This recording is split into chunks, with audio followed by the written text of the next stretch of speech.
Dalam memulai bisnis, sebagian dari kita mungkin akan lebih memilih untuk langsung terjun atau praktik langsung ke lapangan tanpa memikirkan banyak hal ini itu, tanpa memikirkan atau mempertimbangkan konsep atau perencanaan yang berlebihan.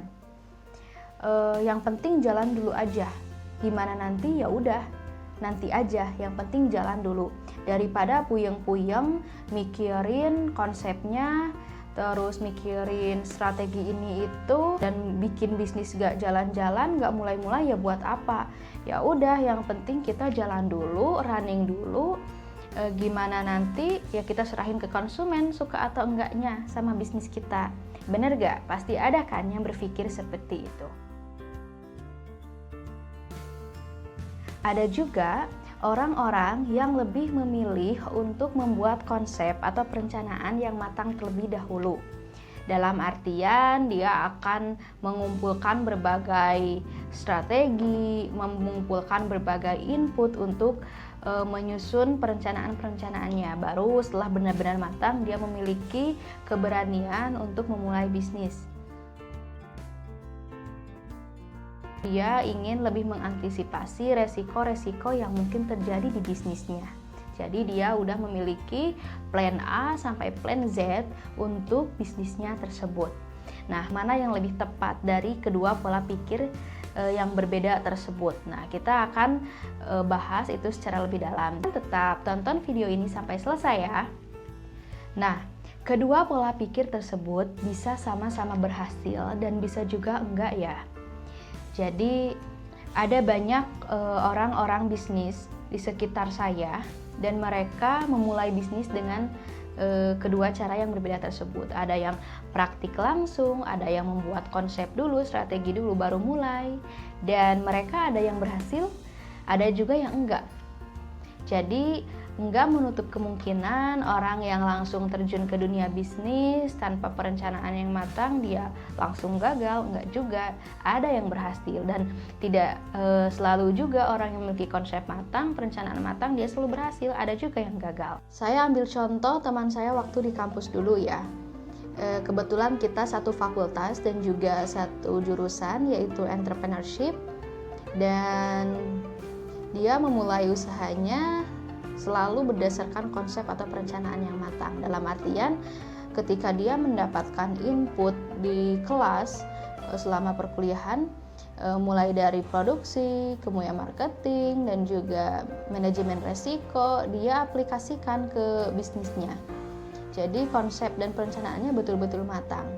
Dan akhirnya dia berhasil menjadi salah satu mahasiswa yang berhasil dalam bisnisnya.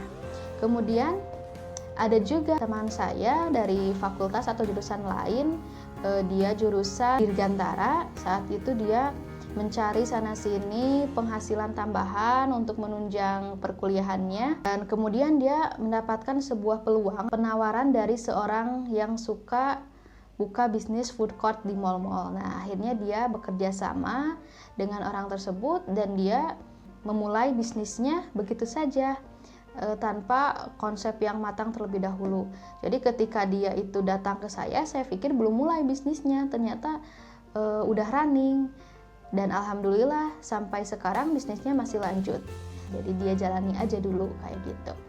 Nah, jadi bagaimana kita bisa memilih satu dari kedua pola pikir ini ketika kita akan memulai bisnis, sehingga kita memulai bisnis tersebut dengan cara yang tepat. Nah, saya memiliki 3 kunci yang bisa dijadikan bahan pertimbangan. Yang pertama adalah kita lihat peluangnya.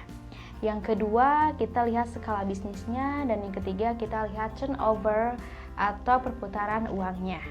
Nah, yang pertama adalah peluang. Peluang itu kadang nggak datang 2 kali ya. Jadi ketika ada peluang bagus sih ambil aja. Dan peluang itu seringkali terjadi di lingkungan kita sendiri tanpa kita sadari. Ada 2 kondisi di mana peluang itu sering terjadi.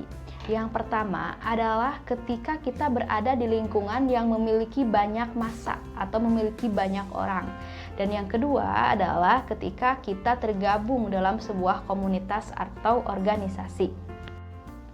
Nah, misalnya kita seorang mahasiswa yang kuliah di kampus, otomatis banyak dong masanya mulai dari mahasiswa tingkat 1, 2, 3, 4. Nah, kemudian kita melihat sebuah masalah di mana mahasiswa ini sulit untuk sarapan di pagi hari. Karena jadwal kuliah yang harus pagi-pagi, kemudian karena gedungnya jauh dari kantin, jadi susah dapat sarapan. Nah, kita menangkap masalah itu menjadi sebuah peluang. Kita jemput bola dengan menjual dan membawa sarapan itu ke gedung perkuliahannya, dan otomatis itu akan menjadi peluang yang menghasilkan uang gitu, yang menghasilkan bisnis kita jalan. Nah, disitulah kita bisa ambil peluang tersebut. Nah, kemudian kondisi di mana orang tersebut tergabung dalam sebuah komunitas. Misalnya nih, tergabung dalam komunitas ibu-ibu arisan, tergabung dalam organisasi pecinta motor Vespa misalnya. Kemudian komunitas tersebut mengadakan sebuah event. Kesempatan tuh bagi kita, peluang tuh bagi kita untuk menawarkan produk-produk kita. Nah, kita ambil peluang tersebut untuk memulai bisnis kita. Nah, yang kedua yang harus kita lihat adalah dari skala bisnisnya. Kalau skala bisnis itu besar, dalam artian menggunakan modal yang besar, maka saya lebih prefer teman-teman untuk menggunakan konsep atau perencanaan yang matang terlebih dahulu. Apalagi kalau modal tersebut menggunakan dana investor, otomatis kita harus lebih amanah dong supaya bisnis itu bisa berjalan baik. Karena bisnis yang berskala besar, otomatis resikonya juga lebih besar. Maka kita harus benar-benar mengantisipasi gimana kemungkinan atau risiko yang terjadi. Gak mau dong teman-teman semua bisnis dengan skala yang besar tersebut yang tadinya pengen untung besar malah bikin kita terlilit utang. Kunci yang ketiga adalah kita lihat turnover atau perputaran uangnya. Kita lihat nih cepat atau lambatnya perputaran uang di bisnis tersebut. Penjual gorengan dengan penjual properti beda dong turnover uangnya.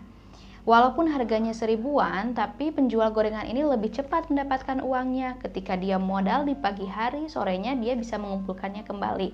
Tapi untuk penjual properti, untuk yang berbisnis di bidang properti, kalau dia nggak pinter-pinter menjual, akan lama mengendapnya uang tersebut di propertinya, di rumah atau tanahnya. Nah, jadi perlu diperhatikan ketika uangnya mengendap lama di properti tersebut, bagaimana dia mengantisipasi perputaran uang di bisnis yang lainnya atau misalkan untuk kebutuhan sehari-harinya.